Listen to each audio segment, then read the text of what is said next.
എല്ലാവർക്കും നമസ്കാരം. വീണ്ടും നമ്മൾ ക്ലാസ് തുടങ്ങുകയാണ്. ഇന്ന് നമുക്ക് വായിക്കാനുള്ളത് 4-ാമത്തെ സ്കന്ധത്തിലെ 8-ാമത്തെ അധ്യായമാണ്. 8-ാമത്തെ അധ്യായം നമുക്ക് വായിക്കാം. ഓം വിഘ്നേശ്വരായ നമഃ. ഓം സരസ്വതി നമഃ. ഓം ശ്രീ ഗുരുഭ്യോ നമഃ. ഓം അമൃതേശ്വരിയേ നമഃ. ഓം നമോ ഭഗവതേ വാസുദേവായ. അത അഷ്ടമോധ്യായഃ. മൈത്രേയോവാച. സനകാദ്യാം നാരദശ്ച റിപുർഹംസോരുനിര്യതിം നൈതേ ഗൃഹാൻ ബ്രഹ്മസുതാം യാവസന്നൂർധരേതസഹാം വൃഷാധർമ്മസ്യ ഭാര്യാസീദംബം മായാം ജസത്രുഹൻ ആസുതമിഥുനം ദത്തും നിര്യതിർജഗൃഹേ പ്രജഃ തയോ സമഭവല്ലോഭോ നിഗ്രതിശ്ച മഹാമതേം താഭ്യാം ക്രോധശ്ച ഹിംസ യദ്ദുരുക്തിം സ്വസാകലിം ദുരുക്തോ കലിരാദത്ത ഭയം മൃത്യും ജസത്തമഃ തയോശ്ച മിഥുനം ജജ്ഞേം യാതനാം നിരയസ്തദാം സംഗ്രഹേണ മയാഖ്യാത പ്രതിസർഗസ്തവാനകാം ത്രിശ്രുത്വൈതൽ പുമാൻ പുണ്യം വിദുനോത്യാത്മനോമലം അദാത കീർത്തയേ വംശം പുണ്യകീർത്തേ കുരുദ്വഹാം സ്വയംഭൂവസ്യാഭിമനോർഹരേരംശാംശ ജന്മനഃ പ്രിയം വ്രതോത്ഥാനപാദോ ശതരൂപാപദേ സുതോ വസുദേവസ്യ കലയാം രക്ഷായാം ജഗദസ്ഥിതോ ജായേ ഉത്ഥാനപാദസ്യ സുനീതിം സുരുചിസ്തയോ സുരുചിം പ്രേയസീം വദ്യോർനേതരാം യത്സുതോ ധ്രുവഃ ഏകദാം സുരുജേ പുത്രമംഗമാരോപ്യ ലാളയൻ ഉത്തമം നരുരുക്ഷന്തം ധ്രുവം രാജ്യാഭിനന്ദതാം തഥാ ചികീർഷമാണം തം സബന്ധം സനയം ധ്രുവം സുരുചിം ശൃണ്വതോ രാജ്ഞാം ശർഷ്യാമഹാതിഗർഭിതാഹാം ന വത്സ നൃപതേർദിഷ്ണ്യം ഭവാനാരോടുമർഹതി ന ഗ്രഹീതോ മയാ യത്വം കുക്ഷാവഭിനൃപാത്മജഹാം ബാലോസി ബദനാത്മാനമന്യ സ്ത്രീഗർഭസംവൃതം നൂനം വേദ ഭവാൻ യസ്യ ദുർലഭേ അർത്ഥേ മനോരഥഃ തപസ്യാരാധ്യ പുരുഷം തസ്യൈവാനുഗ്രഹേണ മേ ഗർഭേ ത്വം സാധയാത്മാനം യദീച്ഛസി സുനൃപാസനം മൈത്രേയോവാചാം മാതുസ്സപത്ന്യാം സദുരുക്തിവിദ്ധഃ ശ്വസൻരുഷാം ദണ്ഡഹതോ യദാഹീം ഹിത്വാമിഷന്തം പിതരം സന്നവാചം ജഗാമ മാതും പ്രരുദൻ സകാശം തം നിശ്വസന്തം സ്ഫുരിതാദരോഷ്ടം സുനീതിരുത്സംഗ ഉദ്ദൂഹ്യ ബാലം നിശമ്യ തത്പൗരമുഖാന്നിതാന്തം സാ വിവ്യതേ യദ്ഗദിതം സപത്ന്യാം സോത്സൃജ്യ ധൈര്യം വിലലാപശോകദാവാഗ്നിനാം ധാവലദേവ ബാലാം വാക്യം സപത്ന്യാം സ്മരതിം സരോജഃ ശ്രീയാം ദൃശാം ബാഷ്പകലാമുവാഹ ദീർഘം ശ്വസന്തിം വൃജിനസ്യ പാരാം അപശ്യതീം ബാലകമാഹബാലാം മാമംഗളം ദാതപരേഷു മംസ്താം ഭുക്തിം ജനോ യത് പരദുഃഖദസ്ത സത്യം സുരുജ്യാഭിഹിതം ഭവാൻ മേ യദ്ദുർഭഗായാം ഉദരേ ഗൃഹീതഹാം സന്യന്യവൃദ്ധശ്ച വിലജ്ജതേയാം ഭാര്യേതിവാം വോടുമിടസ്പതേർമാം ആദിഷ്ടദത്താത വിമത്സരസ്ത്വാമുക്തം സമാത്രാവി യദവ്യളീകം ആരാധയാദോക്ഷജപാദപത്മം യദീച്ഛ സ്വേദ്യാസനമുത്തമോ യദാം യസ്യാംഘ്രിപത്മം പരിചര്യ വിശ്വം വിഭാവയാനായ ത്വഗുണാഭിപത്തേ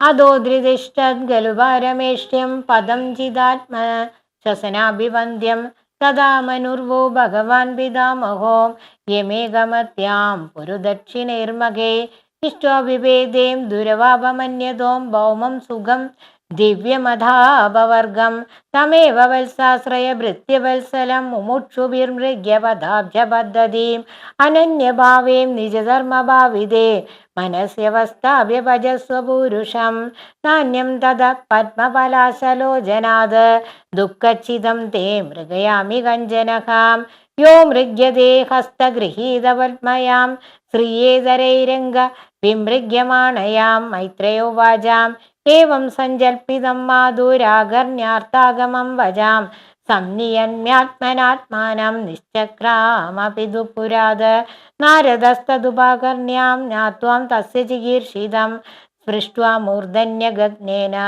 പാണിനാം പ്രാഹവിസ്മിതഃ അഹോ തേജക്ഷത്രിയാണാം മാനഭംഗം അമൃഷ്യതാം ബാലോപ്യയം ഹൃദാം ദത്തേ സമാതുരസദ്വജഃ. ഓം തത്സത്. ഇനി നമുക്ക് വായിച്ചതിൻ്റെ അർത്ഥം നോക്കാം. അപ്പോൾ നമ്മൾ 8-ാമത്തെ അധ്യായം 4-ാമത്തെ സ്കന്ധത്തിലെന്ന് പറഞ്ഞപ്പോൾ ഇനിയിപ്പോൾ ദക്ഷൻ്റെ കഥ കഴിഞ്ഞ് നമ്മൾ ധ്രുവൻ്റെ കഥയിലേക്ക് കടക്കുക. അപ്പോൾ നമ്മൾ ആരുടെ കഥകളൊക്കെയാണ് പറഞ്ഞുകൊണ്ടിരുന്നത്? ആദ്യത്തെ രാജാവായ ആദ്യത്തെ മനുഷ്യനായ സ്വയംഭൂ മനുവിനും ശതരൂപാദേവിക്കും കൂടി 5 മക്കളുണ്ടായി എന്ന് നമ്മൾ പഠിച്ചു. ഏതൊക്കെയായിരുന്നു? ദേവാഹൂതി, പ്രസൂതി, ആകൂതി, പിന്നെ പ്രിയംവ്രതൻ, ഉത്താനപാദൻ. അപ്പോൾ 2 ആൺകുട്ടികൾ 3 പെൺകുട്ടികൾ. ദേവാഹൂതിയുടെ കഥ നമ്മൾ വായിച്ചു. അത് ആദ്യത്തെ ദേവാഹൂതിയുടെയും ആകൂതിയുടെയും പറഞ്ഞു. പിന്നെ പ്രസൂതിയുടെ പറഞ്ഞു. അതാണ് ദക്ഷൻ. പ്രസൂതി കപിലാവതാരമാണ് ദേവാഹൂതിയുടെ മകൻ്റെ ആ 3-ാമത്തെ സ്കന്ധത്തിൽ നമ്മളത് നോക്കി. പിന്നെ ആകൂതി അവരെ യജ്ഞം ദക്ഷിണ അത്. പിന്നെ അത് കഴിഞ്ഞ് പ്രസൂതിയെ കല്യാണം കഴിച്ചു കൊടുത്തത് ആർക്കായിരുന്നു? ദക്ഷനായിരുന്നു. ദക്ഷനും പ്രസൂതി, അതാണ് ദക്ഷയാഗ. ആ കഥ നമ്മൾ നോക്കി. ഇനി പ്രിയംവ്രതൻ്റെ നമ്മൾ 5-ാം സ്കന്ധത്തിലാണ് വരുന്നത്. ഇപ്പോൾ ഉത്താനപാദൻ്റെ കഥയാണ് പറയാൻ പോണത്. ആദ്യം പ്രിയംവ്രതൻ്റെ അല്ല, ഉത്താനപാദൻ്റെ കഥയാണ് ഇനി വരാൻ പോണത്. അപ്പോൾ ഉത്താനപാദൻ ആരായിരുന്നു? അതായത് മനുവിൻ്റെയും ശതരൂപാദേവിയുടെയും മകൻ. ഈ ഉത്താനപാദൻ്റെ കഥ എന്ന് പറയുന്നത് അദ്ദേഹം രാജാവായിരുന്നു. അതിങ്ങനെ തുടങ്ങുകയാണ്. ഉത്താനപാദ മഹാരാജാവിന് 2 ഭാര്യമാരുണ്ടായിരുന്നു. സുരുചി, സുനീതി എന്ന് പറയും. സുനീതി, സുരുചി. ഇപ്പൊ സുനീതിയുടെ മകനാണ് ധ്രുവൻ, സുരുചിയുടെ മകനാണ് ഉത്തമൻ. അപ്പൊ ഈ രാജാവിന്റെ സ്വഭാവം എങ്ങനെയായിരുന്നു എന്ന് വെച്ചാൽ സുരുചിയോടായിരുന്നു കൂടുതൽ സ്നേഹം. സുരുചി ഇത്തിരി കൂടുതൽ സുന്ദരിയും ആഡംബരം ഒക്കെയുള്ള അങ്ങനെയുള്ള ഒരു ടൈപ്പായിരുന്നു. അപ്പൊ അതുകൊണ്ട് തന്നെ സുരുചിയോടാണ്, സൗന്ദര്യത്തിൽ ആരാധകനായ രാജാവിന് എപ്പോഴും സുന്ദരിയായ സുരുചിയോടായിരുന്നു പ്രിയം. സുനിധിയോട് അത്രയ്ക്ക് പ്രിയം ഉണ്ടായിരുന്നില്ല. അപ്പൊ സുനിധിക്ക് എപ്പോഴും അതിൻ്റെതായ വിഷമമായിരുന്നു. അങ്ങനെ ഇരിക്കെ ഒരു ദിവസം രാജാവ് ഇരിക്കുന്ന സമയത്ത് 2 കുട്ടികളാണല്ലോ, സുനിധിയിൽ ധ്രുവനും സുരുചിക്ക് ഉത്തമനും. അപ്പൊ ഈ ഉത്തമൻ അച്ഛൻ്റെ മടിയിലിരിക്കുമ്പോൾ എപ്പോഴും അച്ഛൻ്റെ മടിയിൽ ഉത്തമനായിരിക്കും. അപ്പൊ ധ്രുവൻ ഒരു ദിവസം അച്ഛൻ്റെ മടിയിൽ പോയി ഇരിക്കുക. അപ്പൊ അച്ഛൻ്റെ മടിയിൽ പോയി ഇരുന്നപ്പോൾ ഈ 2-ാനമ്മയായ സുരുചി കണ്ടിട്ട് വന്നിട്ട് പറയായിരുന്നു, എന്താണ് നിനക്കിങ്ങനെ അച്ഛൻ്റെ മടിയിലിരിക്കാൻ? നിനക്ക് യോഗ്യതയില്ല, നീ അവിടുന്ന് ഇറങ്ങിപ്പോ, എൻ്റെ മകനാണ് അച്ഛൻ്റെ മടിയിലിരിക്കാനുള്ള യോഗ്യത എന്ന് പറയാണ്. അപ്പോൾ ധ്രുവൻ 5 വയസ്സായ കുട്ടിയാണ്. നമ്മൾ ഈ കഥയിൽ ഈ ധ്രുവന്റെ കഥ എന്ന് പറയുന്നത് കുട്ടികൾക്കൊക്കെ പറഞ്ഞു കൊടുക്കേണ്ട ഒരു കഥയാണ്. കാരണം വെറും 5 വയസ്സായ ബാലകൻ, കളിക്കോപ്പ് എടുത്തു വെച്ച് കളിച്ചുകൊണ്ടിരിക്കേണ്ട ആ ഒരു ബാലകനാണ് ഭഗവാനെ തപസ് ചെയ്ത് പ്രത്യക്ഷപ്പെടുത്തി എന്ന് പറയും. നമ്മളൊക്കെ പറയാറില്ലേ, നമുക്ക് സമയമില്ല, നമ്മൾക്ക് ഭഗവാന്റെ കാര്യങ്ങൾ ചെയ്യാനൊന്നും വയ്യ. അപ്പൊ നമ്മൾ ഈ വൈരാഗ്യം എന്നൊക്കെ പറയില്ലേ, ഭക്തി ജ്ഞാന വൈരാഗ്യം. ഈ വൈരാഗ്യം ഏറ്റവും വരണമെങ്കിൽ, വൈരാഗ്യം എന്ന് പറഞ്ഞാൽ എന്താണെന്ന് നമ്മൾ പല അധ്യായങ്ങളിൽ പഠിച്ചു അല്ലേ. വൈരാഗ്യം പറഞ്ഞാൽ നമ്മൾ ആരോടെങ്കിലുമൊക്കെ ദേഷ്യം ഭാവിക്കുന്ന ആ വൈരാഗ്യമല്ല. വൈരാഗ്യം പറഞ്ഞാൽ എന്താണ്? ഒരു കാര്യം നമ്മൾക്ക് ചെയ്തേ തീരൂ എന്നുള്ള ആ ഒരു വാശി വരിക. അതായത് ഇപ്പൊ നമ്മൾ ഒരു പ്രാവശ്യം ഒരു പരീക്ഷയിൽ ഒരു കുട്ടി തോറ്റു എന്ന് വിചാരിക്കുക. അപ്പൊ അതോടെ വിഷമിച്ചുകൊണ്ട് വിടരുത്. എനിക്ക് എന്തെങ്കിലും ഒരു നിർഭാഗ്യം നമുക്ക് വന്നാൽ അതിനെ വെറുതെ വിട്ട് കളഞ്ഞുകൊണ്ട് അതിനെ തന്നെ ചിന്തിച്ചുകൊണ്ടിരിക്കാണ്ടേ ധ്രുവനെ പോലെ ആവണം നമ്മൾ. എന്താണ്? എനിക്കത് നേടിയേ തീരൂ.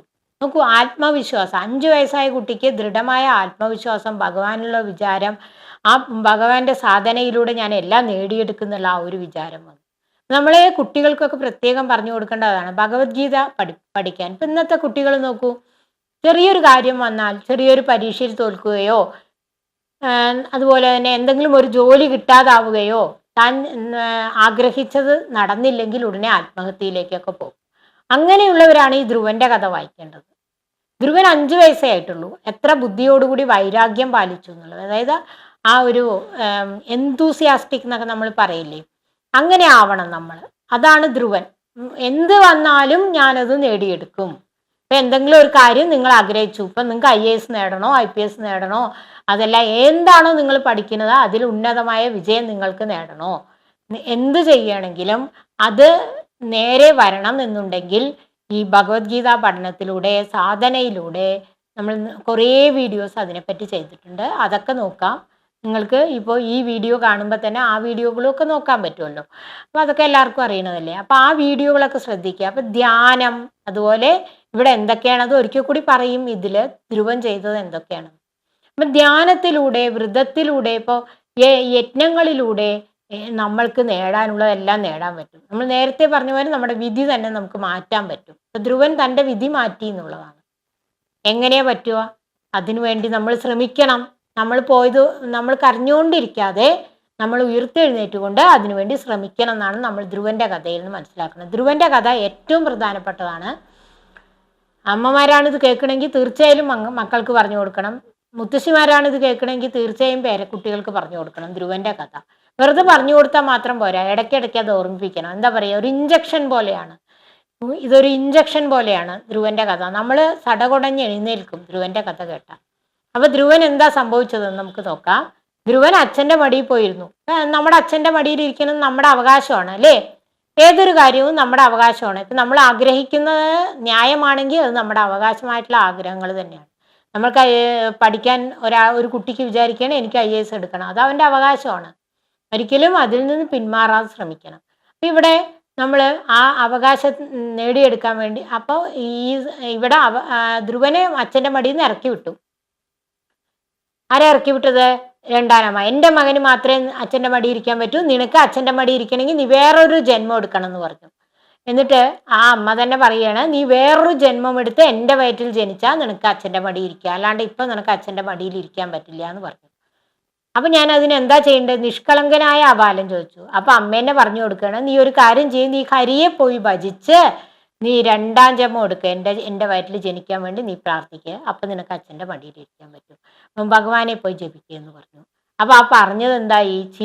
ചീത്ത പറഞ്ഞതാണെങ്കിലും മോശമായി പറഞ്ഞതാണെങ്കിലും അതൊരു നിമിത്തം പോലെ എന്തായി, അത് ധ്രുവന് ഉപകാരപ്രദമായി തീർന്നു. അപ്പോൾ ഹരിയെ ഭജിക്കാനാണ് പറഞ്ഞത് അല്ലേ. അപ്പം അതൊരു നല്ല കുട്ടിയെ ചീത്ത പറഞ്ഞ് ഇറക്കി വിടുന്നതിനോടൊപ്പം തന്നെ എന്ത് പറഞ്ഞു കൊടുത്തു? ഇതിനുള്ള പരിഹാരം കൂടി പറഞ്ഞു കൊടുത്തു. എന്താണ്? ഹരിയെ ഭജിച്ച് നീ രണ്ടാമത് അപ്പൊ എന്തോ ഒരു മുജ്ജമ പാപം കൊണ്ടാണ് ധ്രുവനും തൻ്റെ അച്ഛൻ്റെ മടിയിൽ ഇരിക്കാൻ പറ്റാണ്ട് ഇറങ്ങേണ്ടി വന്നത്. അപ്പൊ ഹരിയെ ഭജിച്ചാൽ അതും ഇല്ലാണ്ടാവും. നോക്കൂ, അപ്പൊ നമ്മുടെ പാപഫലങ്ങളെല്ലാം ഭഗവാനെ ഭജിച്ചതിലൂടെ ഇല്ലാണ്ടാവും എന്നുള്ളതിനുള്ള തെളിവുകളാണ് നമുക്ക്. നമ്മൾ ഈ കഥകളൊക്കെ കഥകളായിട്ട് എടുക്കരുത്, അതിലൊക്കെ തത്വമുണ്ട്. നമ്മളിപ്പോൾ കുട്ടികൾക്ക് അമ്മയുടെ മുയലിൻ്റെയും കഥ പറഞ്ഞു കൊടുക്കുന്നതിൽ ഒരു വലിയ തത്വം ഒളിഞ്ഞു കിടക്കുന്നുണ്ട് അല്ലേ. അഹങ്കാരി ആയതുകൊണ്ട് മുയലിന് പരാജയവും വിനയം ഉണ്ടായതുകൊണ്ട് ആമയ്ക്ക് വിജയവും ഉണ്ടായി. അപ്പം നമുക്ക് എപ്പോഴും അഹങ്കാരം കൊണ്ട് പരാജയവും വിനയം കൊണ്ട് അധികം ബുദ്ധിയൊന്നും ഇല്ലെങ്കിലും വിനയം കൊണ്ട് നമുക്ക് വിജയത്തിലെത്താൻ പറ്റുന്ന പറയുന്നത്. കാരണം ഇങ്ങനെയുള്ള കാര്യം ഇതൊക്കെ ഒരു ട്രിക്കാണ്, അതായത് ഒരു സൂത്രപ്പണിയാണ്. അപ്പം ഇതൊക്കെയാണ് നമുക്ക് ഭഗവത്ഗീതയിലും ഭാഗവതത്തിലും പഠിക്കാൻ പറ്റുന്നത്. അതൊക്കെ ഇതിലത്തെ ആ കാര്യങ്ങളൊക്കെ ചെയ്താൽ പെട്ടെന്ന് ക്ലിക്കാവുന്നുള്ളതാണ്. അപ്പം അതൊക്കെ നമ്മൾ ചെയ്തിട്ടുണ്ടെങ്കിൽ നമ്മൾക്ക് നമ്മളുടെ ഏത് കാര്യവും സാധിക്കും. ഇവിടെ ധ്രുവന്റെ കാര്യം 5 വയസ്സായ ബാലൻ എന്ത് ചെയ്തു? അത് മനസ്സിൽ കൊണ്ടു. തൻ്റെ അച്ഛൻ്റെ മടിയിൽ നിന്ന് ഇറങ്ങിയിട്ട് ഹരിയെ ഭജിച്ചാലേ ഇനി തൻ്റെ അച്ഛൻ്റെ മടിയിൽ ഇരിക്കാൻ പറ്റുള്ളൂ എന്ന് പറഞ്ഞപ്പോൾ അത് മനസ്സിൽ കൊണ്ടിട്ട് കരഞ്ഞുകൊണ്ടിരിക്കുകയല്ല ധ്രുവൻ ചെയ്തത്. ധ്രുവൻ അമ്മയുടെ അടുത്ത് പോയി വിഷമങ്ങളൊക്കെ പറഞ്ഞു. അപ്പോൾ അമ്മയോട് ചോദിച്ചു, അപ്പോൾ അമ്മ എന്ത് പറഞ്ഞു? പോട്ടെ, സാരമില്ല മകനെ, ഞാനൊരു നിർഭാഗ്യവതിയായി, അതുകൊണ്ട് നീ എൻ്റെ വയറ്റിൽ ജനിച്ചത് കൊണ്ട് നിനക്ക് ഇങ്ങനെ ഒരു ഗതി വന്നു, പോട്ടെ സാരമില്ല, നീ അത് ക്ഷമിച്ചു കളാന്ന്. അപ്പം ധ്രുവൻ എന്താ പറഞ്ഞേ? ഞാൻ വിടില്ല, നിങ്ങളെപ്പോലെ വിട്ടുകളയാൻ ആര് തയ്യാറായിരുന്നില്ല? ധ്രുവൻ തയ്യാറായിരുന്നു. ഞാൻ പിടിച്ചെടുക്കും, എന്തും ഞാൻ നേടിയെടുക്കും, അതിനുള്ള വഴിയും കൂടി പറഞ്ഞു തന്നിട്ടുണ്ട്. അപ്പോൾ അമ്മേ, ആരാണ് അമ്മേ ഈ ഹരിയെ ഭജിച്ചാൽ എല്ലാം കിട്ടുമത്രേ. അപ്പോൾ അമ്മ പറയണ, മകനെ, ഹരിയെ ഭജിക്കാൻ പറ്റുമോ നിനക്ക് ഈ ചെറിയ പ്രായത്തിൽ? അതൊക്കെ വലിയ കഷ്ടമുള്ള പണിയല്ലേ. ധ്യാനം ചെയ്യണം, നാമജപം ചെയ്യണം, ഇതൊക്കെ നിനക്ക് പറ്റുമോ? പിന്നെന്താ, എനിക്ക് എന്തും പറ്റും. അപ്പൊ കുട്ടികളാണ് ഈ ധ്യാനം ചെയ്യുക, ഗുരുവിനെ പോലെ ചെയ്യണം എന്നാ പറയുന്നത് കുട്ടികളെ. അപ്പൊ എന്ത് പറഞ്ഞു? അപ്പോഴാണ് നാരദ മഹർഷിയുടെ അടുത്തേക്ക് പോയി. അപ്പോൾ പെട്ടെന്ന് അവിടെ വന്നു നാരദ മഹർഷി. അപ്പൊ ധ്രുവൻ ചോദിക്കുകയാണ് നാരദ മഹർഷിയോട്, എനിക്ക് എൻ്റെ അച്ഛൻ്റെ മടിയിൽ ഇരിക്കാൻ പറ്റിയില്ല, അതിന് കാരണക്കാരി സുരുചി എന്ന ചെറിയമ്മയാണ്, അവരെന്നോട് പറഞ്ഞു ഹരിയെ ഭജിക്കാൻ. അപ്പം നിങ്ങൾ വലിയ സന്യാസിയല്ലേ, അപ്പം നിങ്ങൾക്കറിയാലോ അതൊക്കെ എങ്ങനെ ചെയ്യേണ്ടതെന്ന്, അതൊക്കെ എനിക്കൊന്ന് പറഞ്ഞു തരുമോന്ന്. അപ്പം നോക്കൂ, നമ്മൾക്ക് ഒരു ഗുരുവിനെ ലഭിക്കുന്നതും അതുപോലെ അതൊക്കെ നമ്മുടെ ഒരു ഭാഗ്യമാണ്. നമ്മളെ ഈശ്വരനെ എങ്ങനെ സഹായിക്കാൻ പറ്റും? ഈ തരത്തിലൊക്കെ നമ്മളെ സഹായിക്കാൻ പറ്റുള്ളൂ. അപ്പം അങ്ങനെ നിങ്ങൾക്ക് ഇതൊക്കെ കേൾക്കാൻ പറ്റുക, അതുപോലെ തന്നെ ചെറിയ കുട്ടികൾക്ക് ഇതൊക്കെ പറഞ്ഞു കൊടുക്കാൻ പറ്റുക. അതൊക്കെയാണ് നമ്മൾ ചെയ്യേണ്ട കാര്യങ്ങൾ. അപ്പം അങ്ങനെ ഈ കുട്ടി നാരദരോട് ചോദിക്കുകയാണ്. അപ്പം നാരദർക്ക് തന്നെ അതിശയമായി. നാരദർ പറയുന്ന, മോനെ നീ പോയി ഈ 5 വയസ്സായ നീ എന്താ ഇതൊക്കെ ചെയ്യാൻ പറ്റുമോ നിനക്ക്? നീ ഒരു കാര്യം ചെയ്യ്, നീ പോയി കളിക്കോപ്പ് എടുത്ത് വെച്ച് കളിക്കുക പറഞ്ഞു. അപ്പൊ പറഞ്ഞു, എനിക്ക് കളിക്കോപ്പൊന്നും എടുത്തു വെച്ച് കളിക്കാൻ ഇഷ്ടമില്ല, അങ്ങ് കാര്യം പറഞ്ഞതാ, ഇല്ലെങ്കിൽ ഞാൻ സമ്മതിക്കില്ല എന്ന്. അപ്പോ അങ്ങനെ നിർബന്ധം പിടിച്ചു. അങ്ങക്ക് പറ്റുമോ ഇല്ലേ അത് പറയാ ആദ്യം എന്നാ പറയുന്നത്. അപ്പൊ അങ്ങനെ പറയുമ്പോൾ നാരദർക്ക് പറ്റില്ല എന്ന് പറയാൻ പറ്റുമോ? നാരദരുടെ പണി എന്താണ്? ഇങ്ങനെയുള്ളവർക്ക് ഉപദേശങ്ങൾ കൊടുത്ത് അവരെ നന്നാക്കി എടുക്കലാണ് നാരദരുടെ പണിയിലെ. ഭഗവാൻ നാരദരോട് പറഞ്ഞിട്ടുണ്ട്, ഭക്തി വർദ്ധിപ്പിക്കാൻ വേണ്ടി ഭൂമിയിലുടനീളം നീ സഞ്ചരിക്കണം എന്ന്. ലോകത്തുടനീളം സഞ്ചരിക്കുന്നുണ്ട് നാരദ മഹർഷി. എന്തിനു വേണ്ടി? നമ്മളിൽ ഭക്തിയും അതിലൂടെ എന്ത് കിട്ടാൻ? മോക്ഷം നമുക്ക് കിട്ടാൻ, അതിലൂടെ നമ്മുടെ കാര്യങ്ങളൊക്കെ സാധ്യമാക്കാൻ, അതിനൊക്കെ വേണ്ടിയാണ് നാരദ മഹർഷി നടക്കുന്നത്. അപ്പം നാരദ മഹർഷി പറഞ്ഞു, ഞാൻ പറഞ്ഞു തരാം, നിനക്ക് ചെയ്യാൻ പറ്റുമെങ്കിൽ നീ ചെയ്യെന്ന് പറഞ്ഞു. എന്തായാലും ഞാൻ ചെയ്യുമെന്ന് പറഞ്ഞു. എന്താ ചെയ്യേണ്ടത് ഇപ്പോൾ? അപ്പോൾ പറഞ്ഞു, ധ്യാനം ചെയ്യണം. ഓം എന്നുള്ള ധ്യാനം നമ്മൾ പല ക്ലാസ്സുകളിൽ പറഞ്ഞിട്ടുള്ളതാണ്. മെഡിറ്റേഷനിൽ ബ്രീതിങ് എക്സർസൈസും മെഡിറ്റേഷനും. ഇത് നമ്മൾ രാവിലെ എഴുന്നേറ്റ് കുളിച്ച ഉടനെ ചെയ്യണം. കുളിച്ച ഉടനെ 20 മിനിറ്റ് നേരം 21 പ്രാവശ്യം നമ്മൾ ഓം ചെയ്യണം. പിന്നെ ധ്യാനം ചെയ്യണം. കണ്ണടച്ച് ഭഗവാനെ ധ്യാനിക്കുന്ന ധ്യാനം. അപ്പം അത് നീ ചെയ്യണം. പിന്നെന്താ ചെയ്യേണ്ടത്? പിന്നെ പൂജകളും ഭഗവത് പൂജകൾ അങ്ങനെയുള്ളതൊക്കെ നീ ചെയ്യണം. നാമജപങ്ങളൊക്കെ ചെയ്യണം എന്ന് പറഞ്ഞു. അപ്പോൾ നമ്മൾ ധ്യാനം ചെയ്ത് അത് കഴിഞ്ഞ് നമ്മൾ മന്ത്രങ്ങളല്ലേ പഠിക്കുന്നവർക്ക് വിദ്യാപഗോപാല മന്ത്രമുണ്ട്, ഗായത്രി മന്ത്രമുണ്ട്, അങ്ങനെ പല മന്ത്രങ്ങളുണ്ട്. അതൊക്കെ ചൊല്ലിയാൽ നമുക്ക്, ഗായത്രി മന്ത്രമൊക്കെ ചൊല്ലിയാൽ നിങ്ങൾക്ക് ജയിക്കാൻ, നിങ്ങൾ ഈ ലോകത്തിൻ്റെ തന്നെ രാജാവായി മാറും. ധ്രുവൻ സ്റ്റാറായി, അറിയാലോ അല്ലേ? ഒടുവ് ധ്രുവൻ എന്തായി? സ്റ്റാറായി. നമുക്ക് ഈ സ്കൂളിലൊക്കെ സ്റ്റാറല്ലേ ഇട്ട് തരിക? നിങ്ങൾ മാർക്കൊക്കെ ഫുൾ മാർക്കൊക്കെ 100ൽ 100 മാർക്ക് വാങ്ങിയ ടീച്ചർ സ്റ്റാർ ഇട്ട് തരും. അതുപോലെ നമുക്ക് കഴുത്തിലണിയാനൊക്കെ സ്റ്റാർ തരും അല്ലേ? അപ്പോൾ ഈ കുട്ടികൾക്കൊക്കെ ഒരു പ്രചോദനമാണ് ധ്രുവൻ എന്ന് പറയുക. അപ്പോൾ ധ്രുവൻ സ്റ്റാർ ആയതുപോലെ ഇതൊക്കെ ചെയ്താൽ നമുക്കും സ്റ്റാർ ആവാൻ പറ്റും.